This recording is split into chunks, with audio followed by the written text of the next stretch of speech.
Quiero invitarles a abrir su Biblia en el libro a los Colosenses, epístola a los Colosenses, epístola a los Colosenses.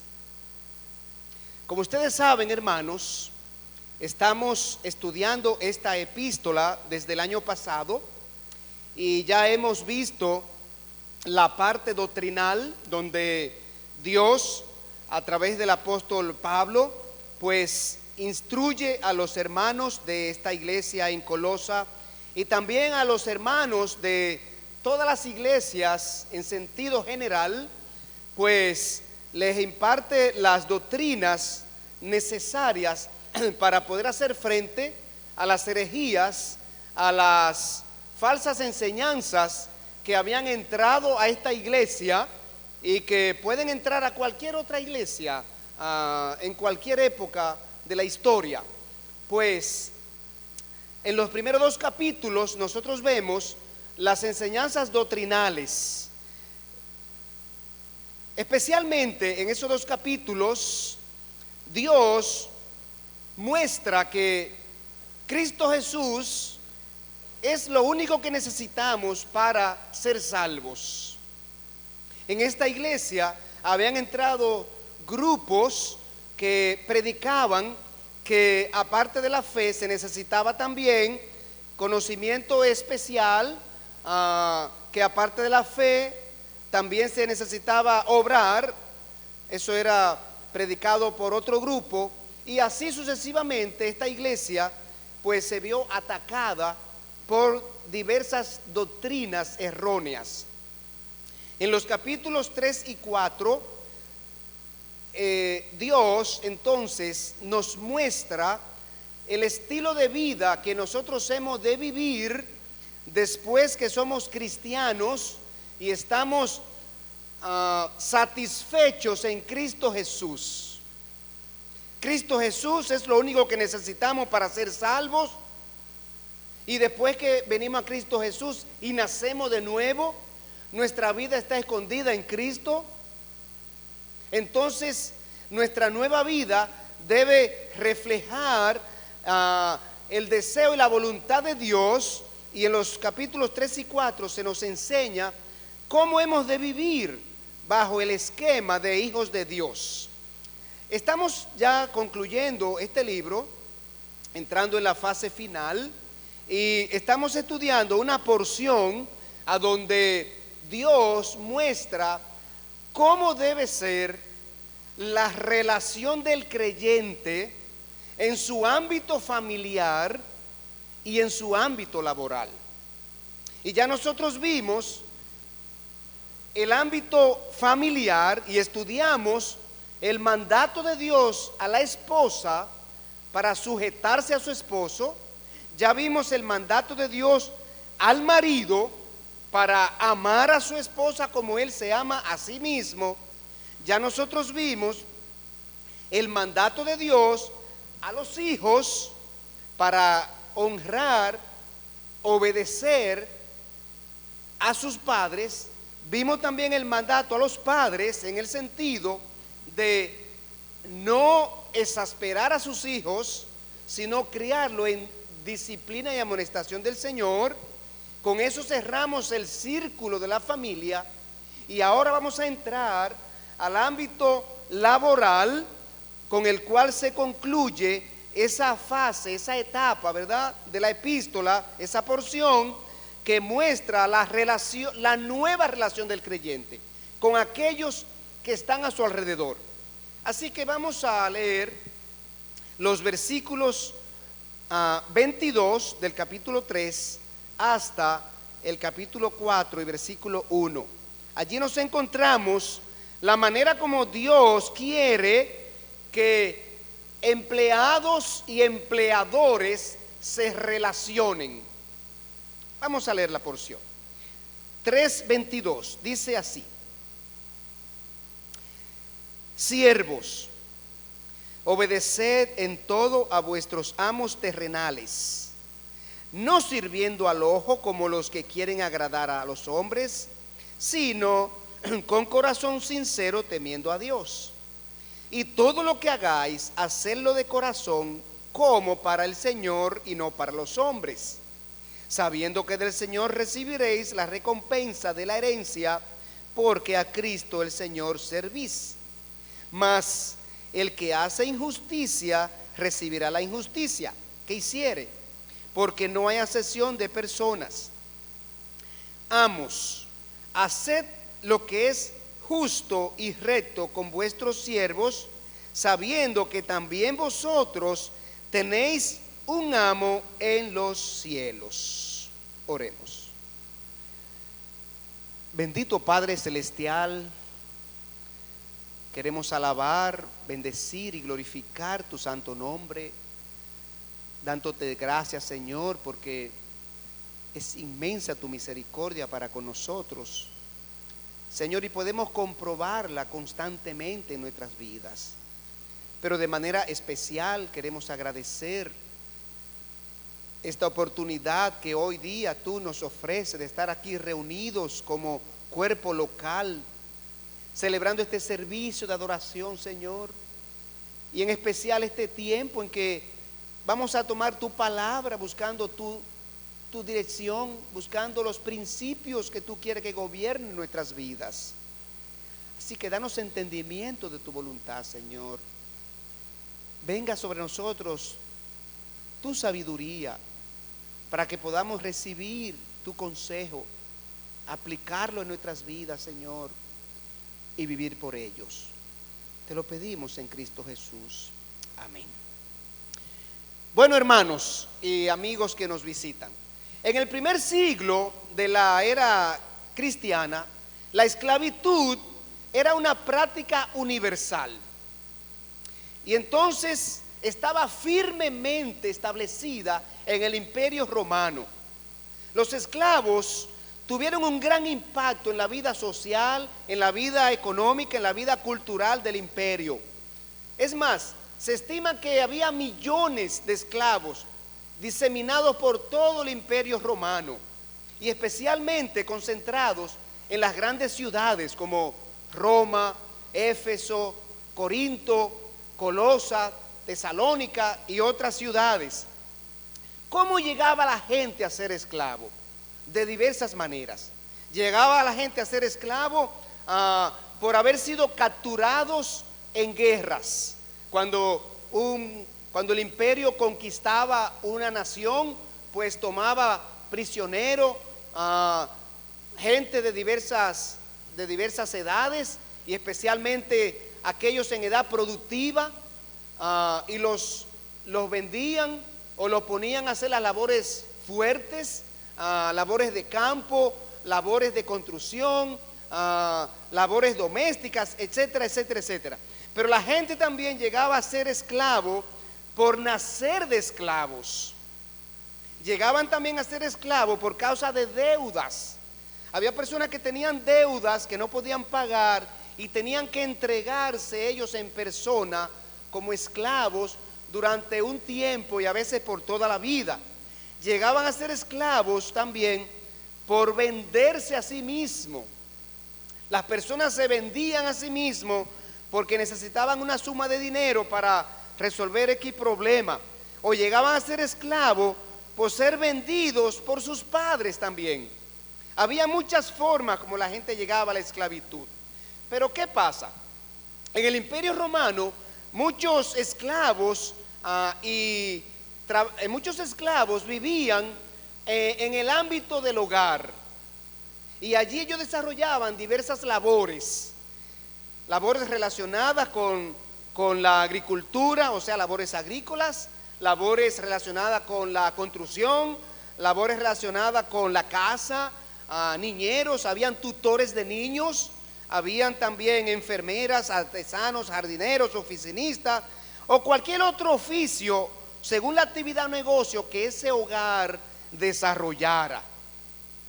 Ahora, ¿qué pasó? Muchos esclavos y muchos dueños de esclavos se convirtieron a Cristo en el primer siglo de la era cristiana y llegaron a formar parte de la iglesia de Cristo. Entonces fue necesario que en las epístolas Dios estableciera los principios que debían gobernar la relación entre esclavos y amos. Y es así que encontramos 3 epístolas en las Escrituras donde Dios ha establecido allí principios que gobiernan esta relación. Bueno, actualmente sabemos que la esclavitud ya no está vigente, ¿verdad? Pero los principios de la palabra de Dios, sobre este tema son apropiados para gobernar las relaciones o aplicarlas y traer armonía en el esquema obrero patronal. Por eso es que vamos a estudiar estos mandatos aplicándolos a la relación empleados-empleadores. Empleados-empleadores, ¿verdad? Con la finalidad de ver cómo Dios muestra la manera en que puede haber una relación armoniosa en las empresas, en todos los ámbitos laborales donde hay una relación obrero-patronal. Vamos a estudiar estos principios utilizando 3 epístolas. En Colosenses 3:22 a 4:1, como ya leímos, pero también Dios trata el tema en Efesios capítulo 6, versículos 5 a 7. Allí también se trata el tema. Y de igual modo en Primera de Pedro capítulo 2 y versículo 18. Era muy importante para Dios porque ciertamente que la sociedad de este momento, en el primer siglo, estaba siendo convulsionada, estaba repleta de esclavos, como ya dije, y una parte importante de la población pues se veía afectada con esta problemática. Vamos a ver entonces en Colosenses 3:22 las primeras enseñanzas que queremos traer a nuestras vidas, porque todos o somos empleados o somos empleadores. Aquellos que no son empleados pudieran trabajar en sus propias casas, ¿verdad? Podemos considerar el caso de las esposas que no trabajan a título de empleadas, pero en su casa desarrollan una labor importante, ¿verdad?, en el mantenimiento de su hogar, tal como Dios le manda. De modo que todos podemos vernos pues afectados por estos principios que vamos a ver en esta tarde. ¿Qué vamos a ver en primer lugar? La parte relacionada con el empleado. Dios comienza hablándole a los empleados. Donde quiera que encontremos siervos en los textos, apliquémoslos al empleado. Donde quiera que encontremos amos en los textos, apliquémoslos al empleador, a fin de traer a nuestro contexto estas enseñanzas. Vamos a Colosenses 3:22. Lo primero que se enseña allí son las actitudes del empleado en su trabajo. ¿Cuáles son las actitudes que un empleado necesita tener mientras él desarrolla su trabajo? Así que el versículo 22 nos muestra la primera de esas actitudes. Es sujeción. El empleado debe estar sujeto a su jefe inmediato, o a su empleador, o a su supervisor. Y aquí está el llamado, 3:22. Y así comienza la porción que trata el tema: siervos, obedeced en todo a vuestros amos terrenales. Aquí se enseña que el empleado debe seguir las instrucciones de su jefe laboral, pero dice en todo lo relacionado al trabajo. En todo lo relacionado al trabajo, el empleado debe seguir las instrucciones de su jefe laboral. El empleador es quien establece las normas, la metodología del trabajo, y el empleado debe cumplirlas con toda sujeción. Ahora bien, es muy fácil sujetarse a alguien afable.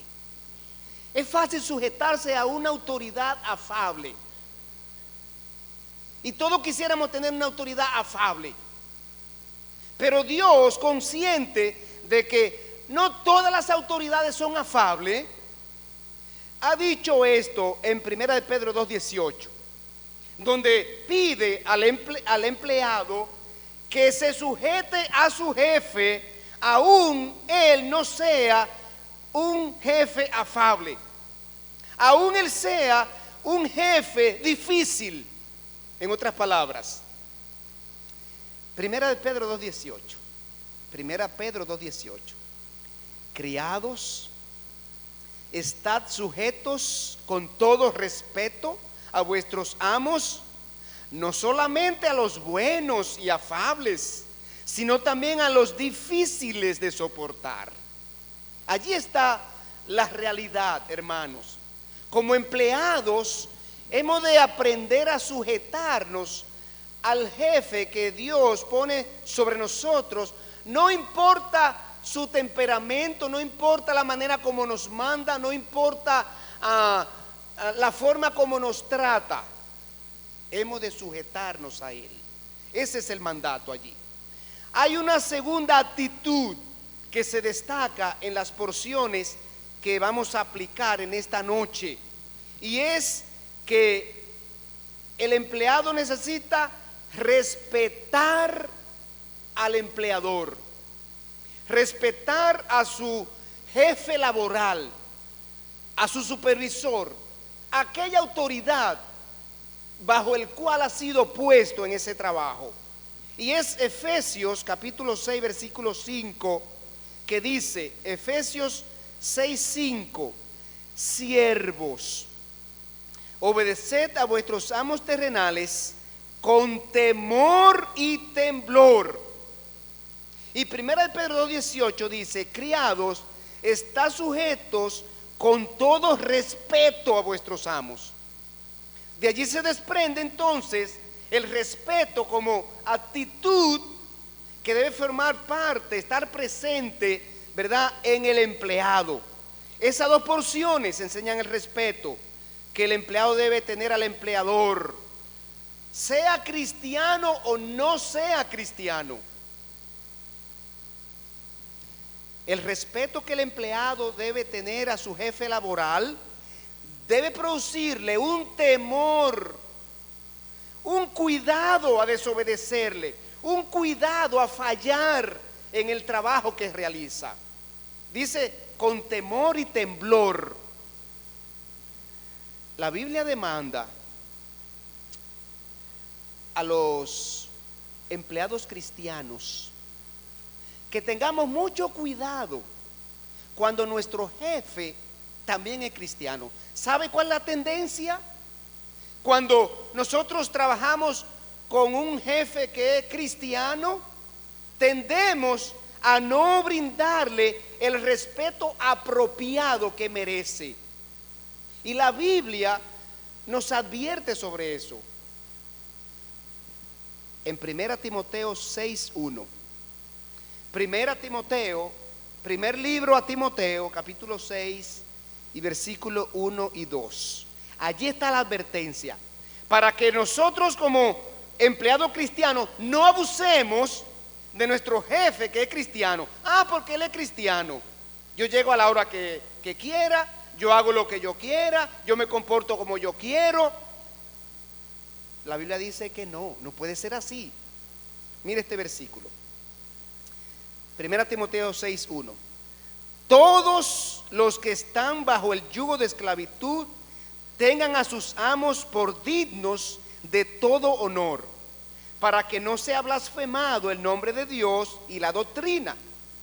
Y los que tienen amos creyentes, no los tengan en menos por ser hermanos, sino sírvanles mejor, por cuanto son creyentes y amados los que se benefician de su buen servicio. Esto enseña y exhorta. De modo que cuando usted trabaje para para un cristiano, usted debe esforzarse de una manera especial, porque con su trabajo, dice aquí, se está beneficiando otro hermano en Cristo, a través de quien Dios está llevando bendiciones a terceros. Mucho cuidado, hermanos, porque ciertamente que en el ámbito laboral muchos empresarios cristianos están teniendo temor de emplear a cristianos, porque abusan de la confianza. Y la palabra de Dios es clara en esa advertencia. Es importante que entendamos que la conducta del empleado cristiano en su lugar de trabajo afecta la reputación de Dios y del Evangelio. Ese versículo lo dice muy claro. Así que para un empleado cristiano no hay lugar a insubordinación. Pasemos a una tercera actitud que se muestra en los textos que estamos estudiando. Y ahora es otra vez en Colosenses 3:22. Bueno, veamos la excepción, Veamos la excepción. Todas las reglas, la mayoría de las reglas en la naturaleza tienen una excepción. Así como hay una excepción para la esposa estar sujeta a su marido, que es cuando su marido quiere conducirla a una acción pecaminosa, así como hay una excepción a los hijos en cuanto a estar sujetos y obedecer a sus padres, que es cuando su padre le da instrucciones que implican acciones pecaminosas o desobediencias a Dios. Asimismo también los empleados, en su sujeción a su empleador y obediencia, hay una excepción. Vamos a leer el versículo 22. Dice: siervos, obedeced en todo a vuestros amos terrenales. Y aquí la excepción está enfatizada con la frase amos terrenales. Aquí se indica que los empleados deben obedecer a su empleador en los asuntos relativos al trabajo, pero no necesariamente en asuntos espirituales. El empleador no tiene autoridad en términos espirituales, en el ámbito espiritual, sobre el empleado. Esa autoridad pertenece a Cristo. Cuando el empleador quiere que el empleado haga algo que implica desobediencia a Dios, ese empleado no está en la obligación de obedecerle, porque dice la palabra: es necesario que obedezcamos a Dios antes que a los hombres. Entonces allí está la excepción, que es importante aclararlo, por cuanto un cristiano no puede decir que está violando las leyes, tanto divinas como humanas, porque su jefe lo manda. No, usted tiene que obedecer primero a Dios antes que a los hombres, dice la palabra de Dios. Pero bueno, pasemos a otro aspecto de nuestro mensaje de esta noche. Vayamos a Colosenses 3:22 otra vez, segunda parte, y veamos aquí las características del trabajo o del servicio que debe ofrecer el empleado cristiano. Oiga bien, hermano, aquí se le está hablando a creyentes. Esta porción habla a creyentes.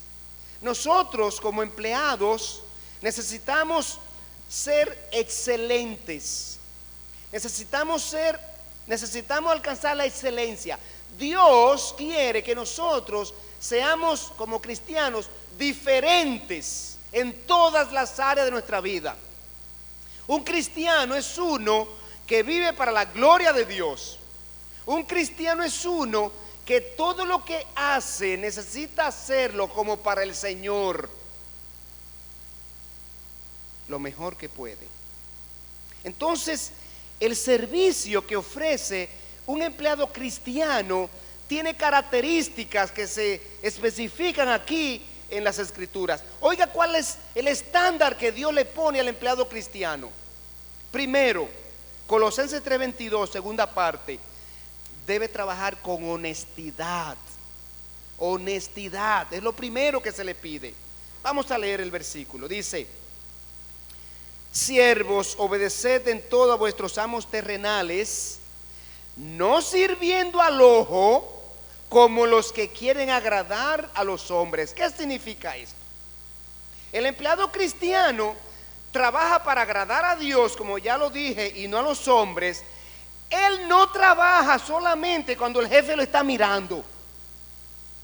Dice allí, no sirviendo al ojo. Como me están mirando, yo necesito mostrar que soy eficiente y trabajo mucho, ¿verdad? No sirviendo al ojo. Él no puede ser uno que trabaja cuando el jefe lo está mirando y luego reduce el ritmo de trabajo cuando el jefe no lo vigila. Ese no puede ser un empleado cristiano. Esa práctica le quita dignidad a su trabajo. Esa práctica desagrada a Dios. El empleado cristiano debe dedicarse continuamente a cumplir al pie de la letra lo que se espera de él. No debe hacerlo en forma parcial, ¿verdad? Rindiendo correctamente solo cuando está su jefe presente, sino que debe dar el 100% de su capacidad en todo tiempo.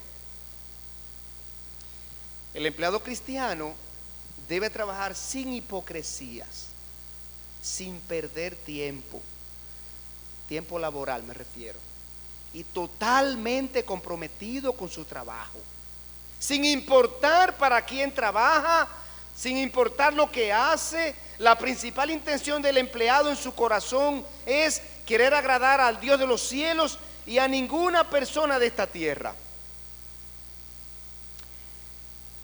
Otra característica: trabaja con transparencia. Transparencia. ¿Cómo lo dice Colosenses 3:22? En su última parte dice: no sirviendo al ojo como los que quieren agradar a los hombres, sino con corazón sincero, temiendo a Dios. Corazón sincero. Nada de intereses ocultos. El empleado cristiano debe trabajar como un siervo de Cristo, haciendo la voluntad de Dios desde su corazón, con interés, con energía. Esto es lo opuesto a lo rutinario y a la indiferencia, ¿verdad? Y la frase con corazón sincero que aparece aquí es que debe trabajar sin motivos ocultos, ni con interés personal. Al desarrollar nuestro trabajo, estamos sirviendo a Cristo y debemos hacerlo con un espíritu sano. Los empleados cristianos deben trabajar poniendo su corazón en lo que hacen. Su corazón en lo que hacen. El rendimiento debe ser una motivación para él por temor al Señor. Él debe rendir en su trabajo por temor al Señor y no al jefe. Y otra cosa, reconociendo la importancia que tiene el buen testimonio, ¿verdad?, que resulta de hacer un buen trabajo. El empleado cristiano debe trabajar con el temor de Dios en su corazón, es decir, evitando hacer algo que ofenda o que desagrade a Dios. En el versículo 23 ahora está la siguiente característica del trabajo del empleado cristiano. Él trabaja con integridad. Integridad. Vamos a leer este versículo, Colosenses 3:23. Y todo lo que hagáis, hacedlo de corazón, como para el Señor y no para los hombres. Todo lo que hagáis, hacedlo de corazón, como para el Señor y no para los hombres. Así que él debe trabajar poniendo interés en lo que hace. Y esto significa trabajar con propósito, trabajar con atención, trabajar con responsabilidad. Su corazón tiene una sola intención: rendir lo más que puede. Se concentra en hacer su trabajo y hacerlo bien, porque ofrece su trabajo al Señor. El empleado cristiano debe trabajar con buena voluntad, porque trabaja para el Señor y no para los hombres.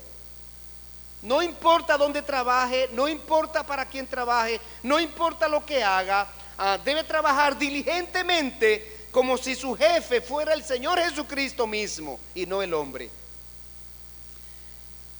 El cristiano empleado debe ser diligente y responsable aun cuando el jefe no esté presente, como ya lo dijimos.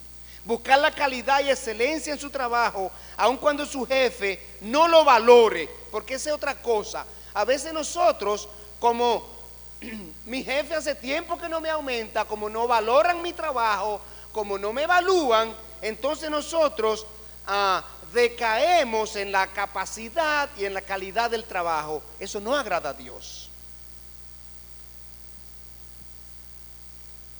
Otra característica, ahora la encontramos en Efesios 6:7. Característica del servicio del trabajador o empleado cristiano: trabaja con gozo. Trabaja con gozo. Oiga lo que dice Efesios 6:7. Sirviendo de buena voluntad. Sirviendo de buena voluntad como para el Señor, como al Señor y no a los hombres. ¿Qué nosotros vemos ahí? Que el empleado cristiano trabajando de buena voluntad, quiere decir gozoso y agradecido, con gozo y con agradecimiento, considerando su empleo como una bendición de Dios. Él cumple su tarea con felicidad, con entusiasmo, con placer. Está agradecido de que Dios le ha dado un empleo. Está agradecido de que él es parte de un engranaje laboral. Desde la creación, Dios ha dado al hombre trabajo para hacer. Desde la creación. Al primero que Dios le encargó un trabajo fue Adán. Y Dios siempre ha visto el trabajo como algo que dignifica al hombre, como algo que disciplina al hombre, como algo que crea responsabilidad en el hombre. Si nosotros consideráramos nuestro trabajo como un acto de alabanza y servicio a Dios, entonces pudiéramos eliminar sentimientos de insatisfacción, sentimientos de aburrimiento, de pesar con que a veces las personas hacen su trabajo. La Biblia muestra el trabajo como algo de gran valor. En la Biblia el trabajo se presenta como algo de gran valor y con propósito siempre. Entonces, el trabajo es una manera de dar buen testimonio, ¿verdad? Y de glorificar al Dios de los cielos. Esa debe ser la actitud, la manera como nosotros trabajemos en el ámbito laboral.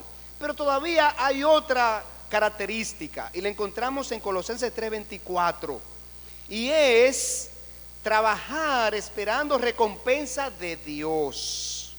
Mire, los hombres somos insaciables.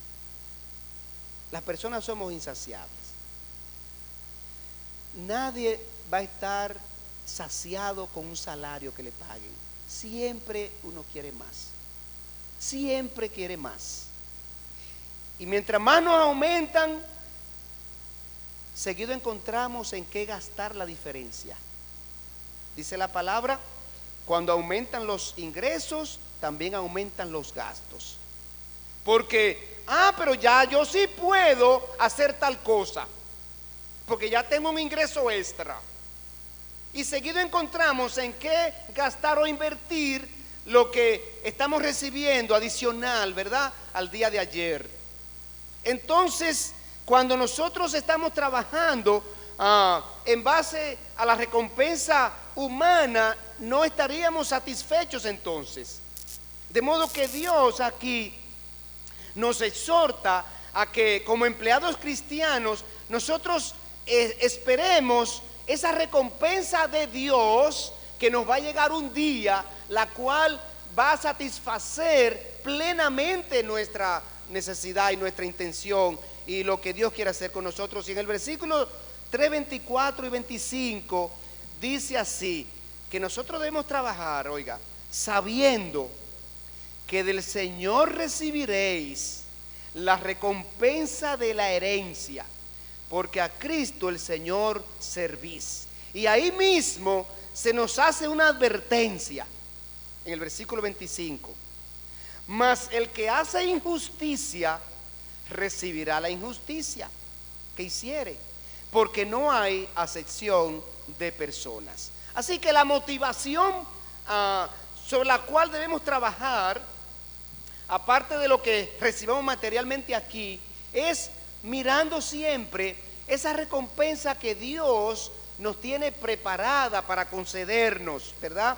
Y el empleado creyente, motivado por esa promesa de que Dios recompensará el trabajo que él hace, va a tener siempre la actitud correcta y se va a esforzar porque su trabajo cumpla las características que Dios espera.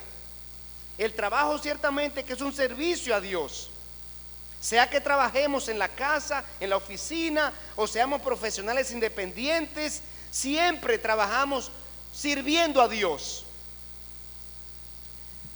Y debe tener las características de un ministerio. Si nosotros vemos el trabajo como un ministerio, nosotros lo vamos a hacer con más gozo, con más cuidado, con más gratitud, ¿verdad? Con más agradecimiento. Lo vamos a hacer con dedicación, con excelencia, con gozo. Seamos empleados o seamos empleadores. La recompensa verdadera y justa viene de Dios, no de los hombres. Pasemos a un último punto de este mensaje que enseñan estas porciones que estamos estudiando hoy. Y veamos, ya que terminamos con los empleados, veamos qué le pide Dios a los empleadores. ¿Qué le dice Dios a los amos, a los jefes laborales, a los supervisores? Veamos el alcance del mandato que Dios tiene para ellos. Vamos a Efesios 6:9 primero. Efesios 6:9, comenzando el versículo, se le establece que debe cumplir las mismas demandas que se hacen al empleado. Las mismas demandas. Mire cómo dice allí el mandato. Efesios 6:9. Y vosotros, amos, haced con ellos lo mismo. De modo que las instrucciones para los jefes son breves, pero tienen profundas implicaciones en el escenario laboral. Las mismas actitudes, las mismas responsabilidades que se le demandan al empleado en el desarrollo de su labor, también aplican al jefe laboral en el desarrollo del suyo. El empleador debe tratar al empleado de la misma manera como él espera o desea que el empleado lo trate. El empleador o jefe laboral debe entender que desde su trabajo sirve al Señor y a sus empleados. Él debe entender que dirige una empresa o un trabajo cualquiera, o una fábrica o un proyecto. Él dirige ese proyecto para agradar a Dios y no a los hombres. Él debe entender que administra como para el Señor y no para los hombres. Debe entender que administra con diligencia, poniendo su corazón en todo lo que hace para cumplir la voluntad de Dios. Él debe entender que administra sabiendo que su recompensa viene de Dios conforme a la justicia o rectitud con que él administra. El mismo empeño que pone el empleado en hacer bien su trabajo, debe ponerlo también el empleador en administrar y dirigir su trabajo. Él tiene responsabilidades para con sus empleados. Él debe sentirse responsable del sustento de esos empleados que él ha contratado. Él debe entender que necesita administrar bien para conducir exitosamente esa empresa a fin de no poner en riesgo el sustento de los empleados que él ha contratado. Ahora en Efesios 6:9, segunda parte, se muestra la segunda demanda a los empleadores. No debe ser arbitrario con los empleados. Y mire cómo lo presenta Dios aquí. Vamos a leer el versículo completo.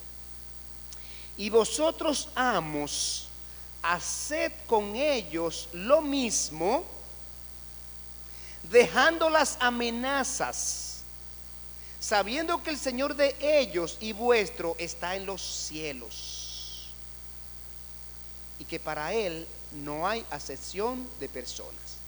Así que para los jefes, para que los jefes o los empleadores o los supervisores, quien sea que tenga la autoridad, para que no se crean demasiado poderosos, ¿verdad? La Biblia aquí les advierte sobre el abuso de autoridad y les recuerda que tanto ellos como los empleados tienen un mismo Señor en los cielos y que ese Señor es imparcial. Dios en su trato con los hombres no hace acepción de personas, o sea, que trata a todos de igual manera. Eso es sin acepción de personas. Y aunque los cristianos pueden tener diferentes niveles aquí en la tierra, ¿verdad? En cuanto a lo social, somos iguales delante de Dios. Eso debe entenderlo el empleador cristiano. Los jefes laborales deben cuidarse de amenazar injustamente a los empleados. Injustamente. ¿Por qué? Porque un día darán cuenta a Dios sobre la manera como ejercen la autoridad que Dios le ha dado sobre los subalternos. Y no es que Dios está en contra de que se discipline, claro que no. No es que Dios está en contra de que se cobren los errores, claro que no. Pero de ninguna manera la supervisión puede utilizar las amenazas injustificadas, ¿verdad? Para crear terror, para crear temor, para crear una tensión, ¿verdad?, en los empleados. Y por último, ahora en Colosenses 4:1, veamos allí la última de las demandas que vamos a ver para los empleadores. Colosenses 4:1. Deben tratar a los empleados con justicia y equidad. Justicia y equidad. Mire cómo se expresa este mandato. Amos, haced lo que es justo y recto con vuestros siervos, sabiendo que también vosotros tenéis un amo en los cielos.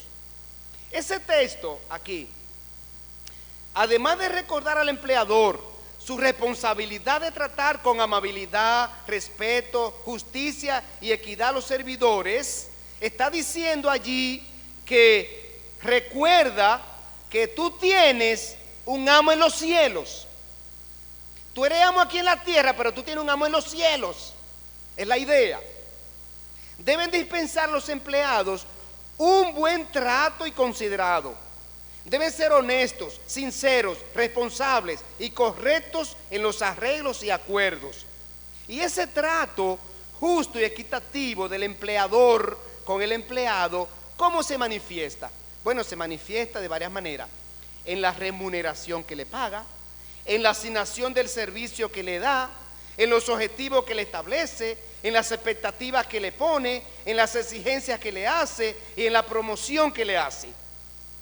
Así se manifiesta la justicia y la equidad de un empleador para su empleado, ¿verdad? Tomando en cuenta esos factores.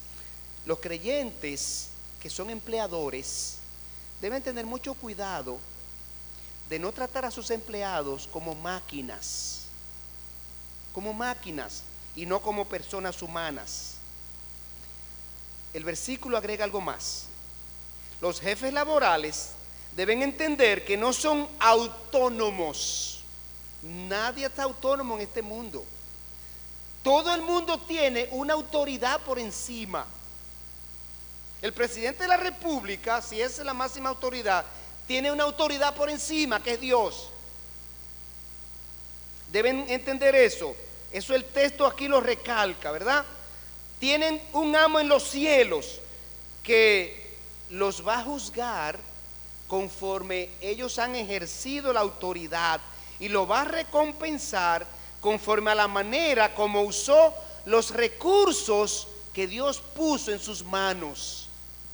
Es muy importante eso.